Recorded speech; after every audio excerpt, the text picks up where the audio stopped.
Maraming salamat, Mr. Chair. Unahin ko na po si Mr. Ledesma.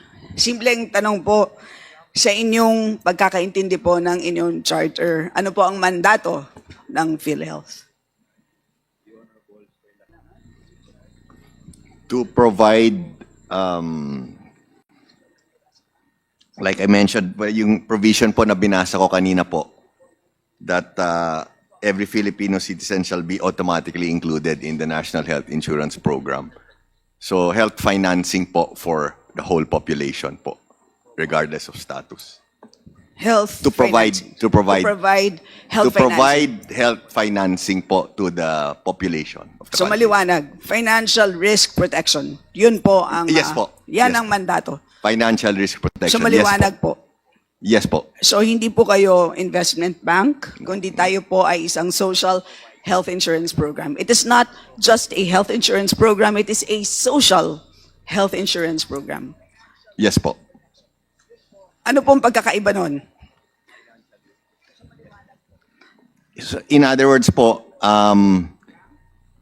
it's not, we are not in the business, PhilHealth is not in the business of a high net income or making a lot of money po. Unlike maybe commercial banks or corporate companies, we are in the business of providing health insurance and not making money po.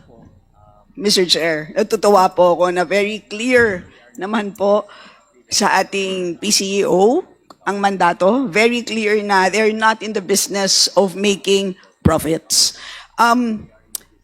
I'm not sure if you're aware, but 5 out of 10 Filipinos die without seeing a doctor. Napakabigat po ng data na to. Ibig sabihin nun, sa bawat 10 na namamatay, kalahati, hindi man lang binibigyan ng pagkakataon na paglaban ng kanilang buhay. Ang dahilan? Pera. Di ba? So they don't have enough financing. Di ba po? So yun ang dahilan kung bakit wala silang access to care. Kaya po, napaka-importante ng PhilHealth. Kaya po nandito po kami, pasensya na po. Ayan ang dahilan po kung bakit nandito kami at pinupukpok po namin na mag-perform ang PhilHealth. So yun ang dahilan. Okay po.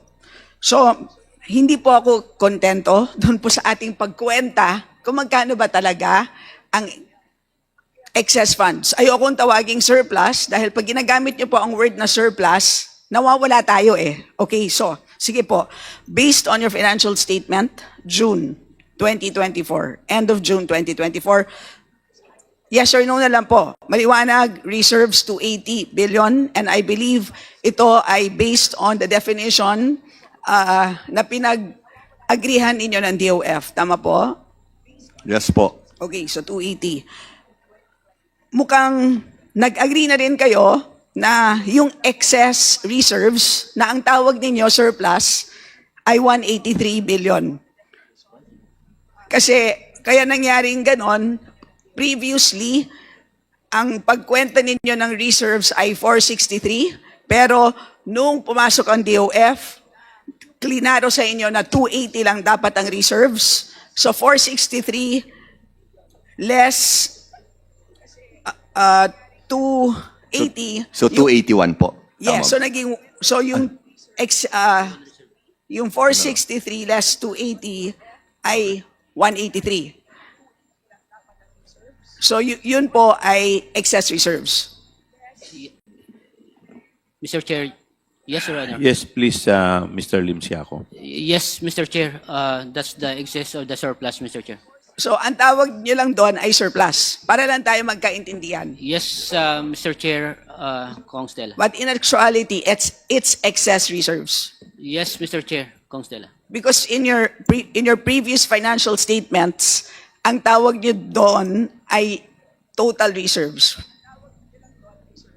Mr. Chair, yes, Kong Stella. Tama. Okay. Ang investable funds ninyo, is it 504 billion or 489? Mr. Chair, again, that 504 that was Mentioned in the budget hearing? budget hearing, I think that is June. The 489 or 490 billion, Mr. Chair, this is as of November 30, 2024. Bakit bumaba? Mr. Chair, we already released the the 60 billion to BTR, Mr. Chair. Hindi na, pakipaliwanag. Ang difference ng 504 at 489 ay hindi naman 60. Yes, Mr. Chair. Of course, Mr. Chair, Kong Stella, the investment po natin may pumapasok na premium and lumabas na benefit payout, benefit payment, and lumabas yung 60. That's the reason why ang suma total dumating ng November 30 ay nasa 489.5, Mr. Chair. So as of the latest, it's 489, not 504. Yes, Mr. Chair, Kong Stella. Okay, at maliwanag din, base sa sinasabi mo sa akin, ay easily convertible to cash ang investments. Yes po. Unlike what you were implying nung nag-interpolate si Kong Wilbert. Kasi kanina, nung tinatanong ni Kong Wilbert, ang investments ba ay pwedeng gamitin? Ang sabi ninyo, well, in not so many words, parang tila hindi. Mr. Kasi Chair. ang kanina maliwanag, ang investments ay bonds, T-bills, securities. Lahat naman po ito ay pwedeng ma-retire at any point in time. Tama? Tama, Mr. Chair. Ibig sabihin, if your board directed you, lahat ng 489 investments, lahat yan i-retire today. Pwede yan maging cash bukas. Tama? Yes, Mr. Chair. In Kong which Stella. case, will you agree with me that 489 is excess? Mr. Chair, Please Ibig continue. sabihin, excess. Hindi mo kailangan para patakbuhin ang current benefit packages. Mr. Chair, Please continue. our investment is two things. Part of that. Yes or no na lang po, Mr. Chair, para mabilis tayo, di ba? Klaro naman yata yung tanong ko. 489, naka-invest ngayon. Kung dinirect kayo ng board ninyo, SVP Lim siya ako, retire mo lahat yan. Bukas, magiging cash. Yan ba ay excess? Mr. Chair. Ibig sabihin, hindi, yan ay over and above what you need to run your current operations. Mr. Chair, may I Please respond? continue. Please answer. Maraming salamat, Mr. Chair. As I mentioned kanina, the reserve fund and surplus or excess ay nasa members' equity. And yung katapat niyaan ay asset. In other words, Sir, itong pundong sir, ito, wag natin lituhin ang taong bayan. Maliwanag naman po, di ba? Iniisa-isa ko, simple lang naman. Kanina pa natin pinaghihiwalay ang reserves at investments. Maliwanag naman, di ba, Mr. Chair, that they're separate things? Magkaiba yon, di ba?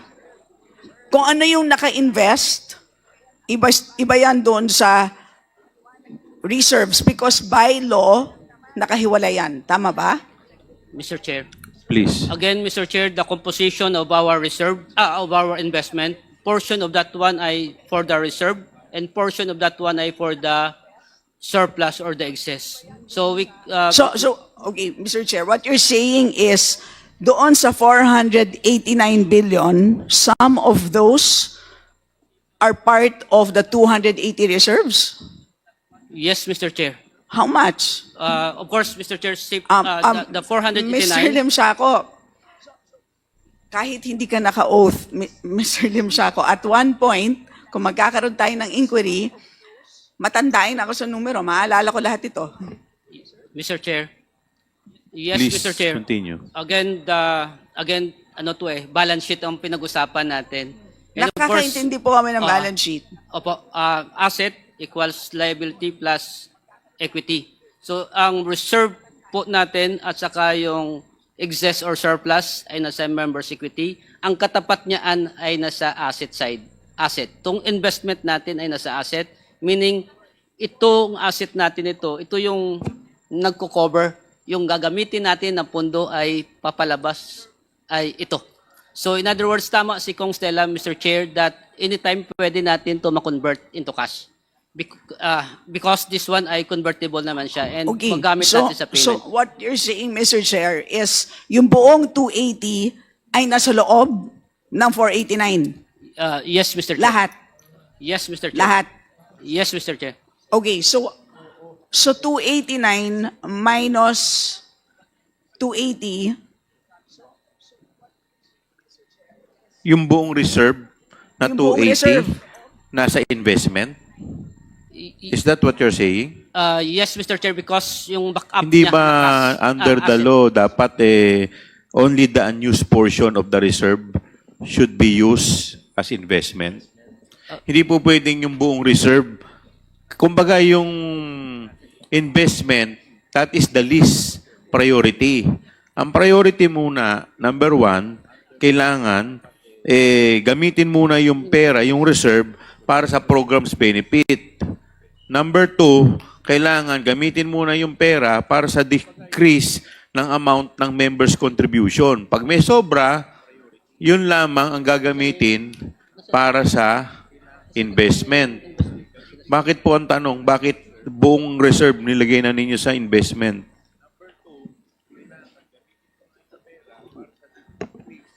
Mr. Chair, So tama let me- yung sinasabi ni Congresswoman Estela na hindi kayo social health insurance program para naging investment program kayo. So Mr. Chair, okay, so isa-isahin ulit natin ha. So may reserve kayo na 280,